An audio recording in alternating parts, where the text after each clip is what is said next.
Thought Vibration, or the Law of Attraction in the Thought World, by William Walker Atkinson. Part 3, Chapters 9 to 12. Chapter 9. Asserting the Life Force. I have spoken to you of the advantage of getting rid of fear. Now I wish to put life into you. Many of you have been going along as if you were dead: no ambition, no energy, no vitality, no interest, no life. This will never do. You are stagnating. Wake up and display a few signs of life. This is not the place in which you can stalk around like a living corpse. This is a place for wide awake, active, live people. And a good general awakening is what is needed, although it would take nothing less than a blast from Gabriel's trumpet to awaken some of the people who are stalking around thinking that they are alive, but who are really dead to all that makes life worth while.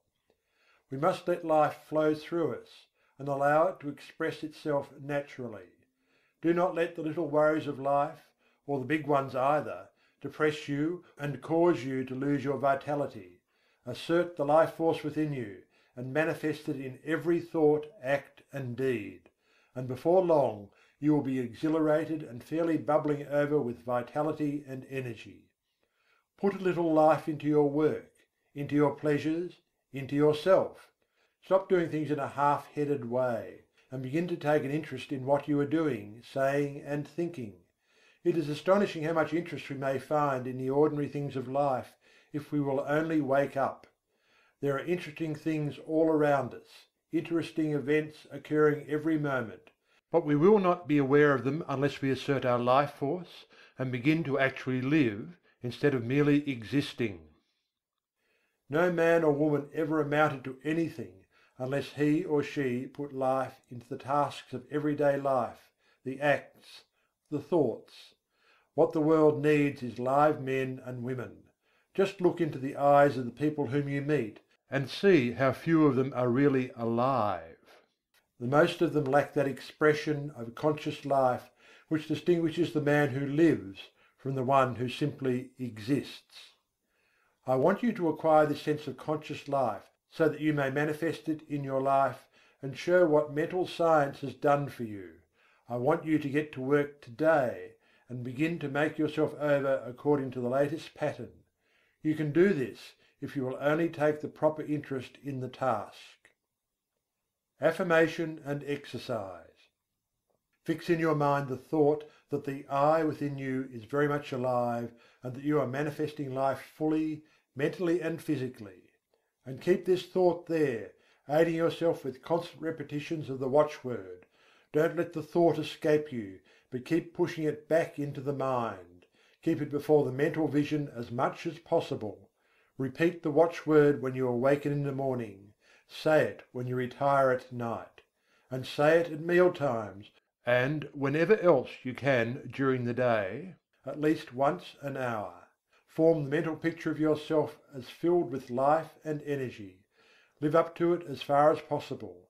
When you start in to perform a task, say, "I am alive," and mix up as much life as possible in the task. If you find yourself feeling depressed, say, "I am alive," and then take a few deep breaths, and with each inhalation let the mind hold the thought that you are breathing in strength and life, and as you exhale, hold the thought that you are breathing out all the old, dead, negative conditions and are glad to get rid of them. Then finish up with an earnest, vigorous affirmation, "I am alive," and mean it when you say it too. And let your thoughts take form in action. Don't rest content with merely saying that you are alive, but prove it with your acts. Take an interest in doing things, and don't go around mooning or daydreaming. Get down to business and live. Chapter 10. Training the Habit Mind. Professor William James, the well-known teacher of and writer upon psychology, very truly says, "The great thing in all education is to make our nervous system our ally instead of our enemy. For this we must make automatic and habitual, as early as possible, as many useful actions as we can, and as carefully guard against growing into ways that are likely to be disadvantageous. In the acquisition of a new habit, or the leaving off of an old one, we must take care to launch ourselves with as strong and decided initiative as possible. Never suffer an exception to occur until the new habit is securely rooted in your life. Seize the very first possible opportunity to act on every resolution you make, and on every emotional prompting you may experience, in the direction of the habits you aspire to gain. This advice is along the lines familiar to all students of mental science, but it states the matter more plainly than the majority of us have done. It impresses upon us the importance of passing on to the subconscious mind the proper impulses, so that they will become automatic and second nature. Our subconscious mentality is a great storehouse for all sorts of suggestions from ourselves and others, and, as it is the habit mind, we must be careful to send it the proper material from which it may make habits. If we get into the habit of doing certain things, we may be sure that the subconscious mentality will make it easier for us to do just the same thing over and over again, easier each time, until finally we are firmly bound with the ropes and chains of the habit, and find it more or less difficult, sometimes almost impossible, to free ourselves from the hateful thing. We should cultivate good habits against the hour of need. The time will come when we will be required to put forth our best efforts, and it rests with us today whether that hour of need shall find us doing the proper thing automatically and almost without thought, or struggling to do it bound down and hindered with the chains of things opposed to that which we desire at that moment. We must be on guard at all times to prevent the forming of undesirable habits. There may be no special harm in doing a certain thing today, or perhaps again tomorrow, but there may be much harm in setting up the habit of doing that particular thing. If you are confronted with the question, "Which of these two things should I do?" the best answer is, "I will do that which I would like to become a habit with me." In forming a new habit, or in breaking an old one, we should throw ourselves into the task with as much enthusiasm as possible, in order to gain the most ground before the energy expends itself when it meets with friction from the imposing habits already formed. We should start in by making as strong an impression as possible upon the subconscious mentality. Then we should be constantly on guard against temptations to break the new resolution just this once. This "just once" idea kills off more good resolutions than any other one cause.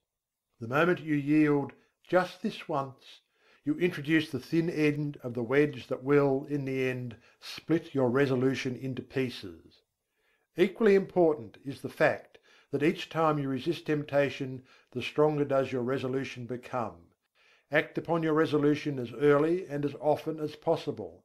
As with every manifestation of thought in action, the stronger does it become. You are adding to the strength of your original resolution every time you back it up with action. The mind has been likened to a piece of paper that has been folded. Ever afterwards it has a tendency to fold in the same crease, unless we make a new crease or fold, when it will follow the last lines. And the creases are habits. Every time we make one, it is so much easier for the mind to fold along the same crease afterward. Let us make our mental creases in the right direction. Chapter XI. The Psychology of Emotion. One is apt to think of the emotions as independent from habit. We easily may think of one acquiring habits of action, and even of thinking, but we are apt to regard the emotions as something connected with feeling, and quite divorced from intellectual effort. Yet, notwithstanding the distinction between the two, both are dependent largely upon habit, and one may repress, increase, develop, and change one's emotions, just as one may regulate habits of action and lines of thought. It is an axiom of psychology that emotions deepen by repetition. If a person allows a state of feeling to thoroughly take possession of him, he will find it easier to yield to the same emotion the second time, and so on, until the particular emotion or feeling becomes second nature to him. If an undesirable emotion shows itself inclined to take up a permanent abode with you, you had better start to work to get rid of it, or at least to master it. And the best time to do this is at the start, for each repetition renders the habit more firmly entrenched, and the task of dislodging it more difficult. Were you ever jealous? If so, you will remember how insidious was its first approach, how subtly it whispered hateful suggestions into your willing ear, and how gradually it followed up such suggestions until finally you began to see green. Jealousy has an effect upon the bile, and causes it to poison the blood. That is why the idea of green is always associated with it. Then you will remember how the thing seemed to grow, taking possession of you until you scarcely could shake it off. You found it much easier to become jealous the next time. It seemed to bring before you all sorts of objects apparently justifying your suspicions and feeling. Everything began to look green. The green-eyed monster waxed fat. And so it is with every feeling or emotion. If you give way to a fit of rage, you will find it easier to become angry the next time on less provocation. The habit of feeling and acting mean does not take long to firmly settle itself in its new home if encouraged. Worry is a great habit for growing and waxing fat. People start by worrying about big things, and then begin to worry and fret about some smaller thing, and then the merest trifle worries and distresses them. They imagine that all sorts of evil things are about to befall them. If they start on the journey, they are certain there is going to be a wreck. If a telegram comes, it is sure to contain some dreadful tidings. If a child seems a little quiet, the worrying mother is positive it is going to fall ill and die. If the husband seems thoughtful as he revolves some business plan in his mind, then the good wife is convinced that he is beginning to cease to love her, and indulges in a crying spell. And so it goes, worry, worry, worry, each indulgence making the habit more at home. After a while the continued thought shows itself in action.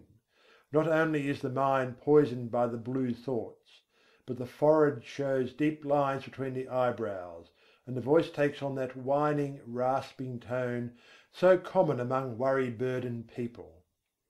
The condition of mind known as fault-finding is another emotion that grows fat with exercise. First, fault is found with this thing, then with that, and finally with everything. The person becomes a chronic nagger, a burden to friends and relatives, and a thing to be avoided by outsiders. Women make the greatest naggers, not because men are any better, but simply because a man nagger is apt to have the habit knocked out of him by other men who will not stand his nonsense. He finds that he is making things too hot for himself, and he reforms, while a woman has more of a chance to indulge in the habit. But this nagging is all a matter of habit. It grows from small beginnings, and each time it is indulged in, it throws out another root, branch, or tendril, and fastens itself the closer to the one who has given it soil in which to grow. Envy, uncharitableness, gossip, scandal-mongering are all habits of this kind. The seeds are in every human breast, and only need good soil and a little watering to become lusty and strong. Each time you give way to one of these negative emotions, the easier do you make it for a recurrence of the same thing or similar ones. Sometimes by encouraging one unworthy emotion, you find that you have given room for the growth of a whole family of these mental weeds. Now this is not a good old orthodox preachment against the sin of bad thoughts. It is merely a calling of your attention to the law underlying the psychology of emotion. Nothing new about it, old as the hills, so old that many of us have forgotten all about it. If you wish to manifest these constantly disagreeable and unpleasant traits, and to suffer the unhappiness that comes from them, by all means do so. That is your own business and privilege. It's none of mine, and I am not preaching at you. It keeps me busy minding my own business and keeping an eye on my own undesirable habits and actions. I am merely telling you the law regarding the matter, and you may do the rest. If you wish to choke out these habits, there are two ways open to you. First, whenever you find yourself indulging in a negative thought or feeling, take right hold of it and say to it firmly and vigorously, "Get out!" It won't like this at first, and will bridle up, curve its back, and snarl like an offended cat. But never mind, just say "scat" to it. The next time it will not be so confident and aggressive.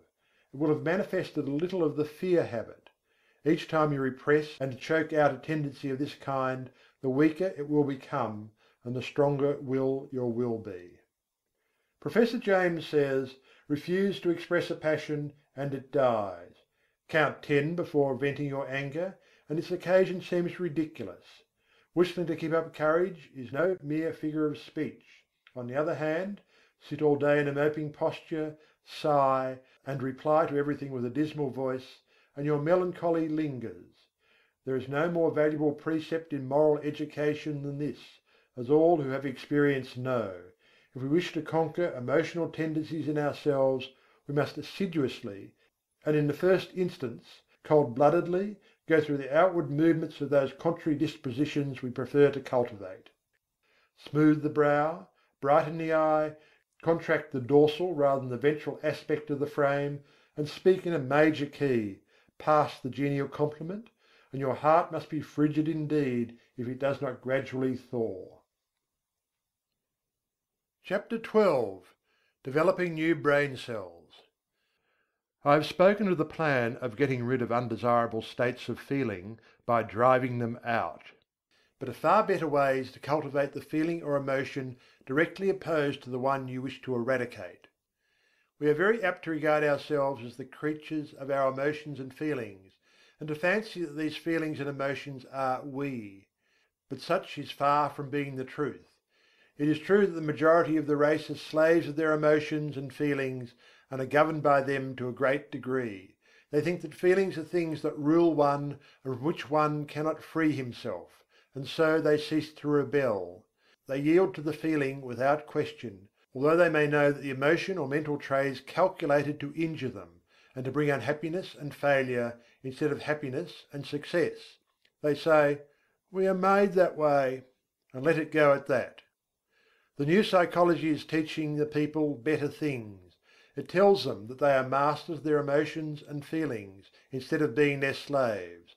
It tells them that brain cells may be developed that will manifest along desirable lines, and that the old brain cells that have been manifesting so unpleasantly may be placed on the retired list, and allowed to atrophy from want of use. People may make themselves over, and change their entire natures. This is not mere idle theory, but is a working fact which has been demonstrated by thousands of people, and which is coming more and more before the attention of the race. No matter what theory of mind we entertain, we must admit that the brain is the organ and instrument of the mind, in our present state of existence at least, and that the brain must be considered in this matter. The brain is like a wonderful musical instrument having millions of keys, upon which we may play innumerable combinations of sounds. We come into the world with certain tendencies, temperaments, and predispositions.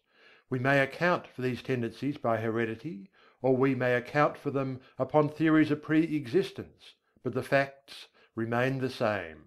Certain keys seem to respond to our touch more easily than others. Certain notes seem to sound forth as the current of circumstances sweeps over the strings, and certain other notes are less easily vibrated. But we find, if we but make the effort of the will to restrain the utterance of some of these easily sounded strings, they will grow more difficult to sound, and less liable to be stirred by the passing breeze. And if we will pay attention to some of the other strings that have not been giving forth a clear tone, we will soon get them in good working order. Their notes will chime forth clear and vibrant, and will drown the less pleasant sounds. We have millions of unused brain cells awaiting our cultivation. We are using but a few of them, and some of these we are working to death. We are able to give some of these cells a rest by using other cells. The brain may be trained and cultivated in a manner incredible to one who has not looked into the subject. Mental attitudes may be acquired and cultivated, changed and discarded at will. There is no longer any excuse for people manifesting unpleasant and harmful mental states. We have the remedy in our own hands. We acquire habits of thought, feeling, and action by repeated use. We may be born with a tendency in a certain direction, or we may acquire tendencies by suggestions from others, such as the examples of those around us, suggestions from reading, listening to teachers. We are a bundle of mental habits. Each time we indulge in an undesirable thought or habit, the easier does it become for us to repeat that thought or action. Mental scientists are in the habit of speaking of desirable thoughts or mental attitudes as positive, and of the undesirable ones as negative. There is a good reason for this. The mind instinctively recognizes certain things as good for the individual to which it belongs, and it clears the path for such thoughts, and interposes the least resistance to them. They have a much greater effect than an undesirable thought possesses, and one positive thought will counteract a number of negative thoughts. The best way to overcome undesirable or negative thoughts and feelings is to cultivate the positive ones. The positive thought is the strongest plant, and will in time starve out the negative one by withdrawing from it the nourishment necessary for its existence. Of course, the negative thought will set up a vigorous resistance at first, for it is a fight for life with it. In the slang words of the time, it sees its finish, if the positive thought is allowed to grow and develop, and consequently it makes things unpleasant for the individual until he has started well into the work of starving it out. Brain cells do not like to be laid on the shelf any more than does any other form of living energy, and they rebel and struggle until they are too weak to do so. The best way is to pay as little attention as possible to these weeds of the mind, but put in as much time as possible watering, caring for, and attending to the new and beautiful plants in the garden of the mind. For instance, if you are apt to hate people, you can best overcome the negative thought by cultivating love in its place. Think love, and act it out as often as possible. Cultivate thoughts of kindness, and act as kindly as you can to everyone with whom you come in contact. You will have trouble at the start, but gradually love will master hate, and the latter will begin to droop and wither. If you have a tendency towards the blues, cultivate a smile and a cheerful view of things. Insist upon your mouth wearing upturned corners, and make an effort of the will to look upon the bright side of things. The blue devils will set up a fight, of course, but pay no attention to them. Just go on cultivating optimism and cheerfulness. Let bright, cheerful and happy be your watchword, and try to live it out. These recipes may seem very old and time-worn, but they are psychological truths and may be used by you to advantage. If you once comprehend the nature of the thing, the affirmations and autosuggestions of the several schools may be understood and taken advantage of. You may make yourself energetic instead of slothful, active instead of lazy, by this method.